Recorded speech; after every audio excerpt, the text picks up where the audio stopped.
Hi, in this video, I'm going to demonstrate how to conduct a Manova. In this data set, I'm going to see if there are differences on sepal length and width and petal length and width by species. So I just simply go to the analyses, click on Manova, go ahead and add my 4 dependent variables, then go ahead and add my species as my independent variable and click Calculate. And what you see for the Manova is an introduction about the IVs and DVs, assumptions of normality. You can simply scroll over to see whether it looks more normal or not. Homogeneity covariance matrices with the interpretation of the significant boxes M.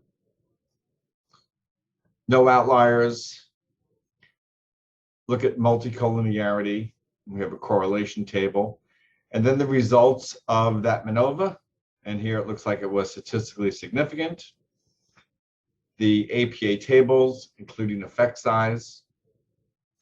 And then once we have a significant Manova, then we simply just look at each of the ANOVAs. So that's each of the dependent variables by species. Here you can see the APA table, and then a plot of that, and then the different means. Now, what you may want to do is to run an ANOVA over that to do post hoc tests. So that's fine for each of the ANOVAs that is statistically significant. And that's it. That's how you conduct a Manova using Intellectus Statistics.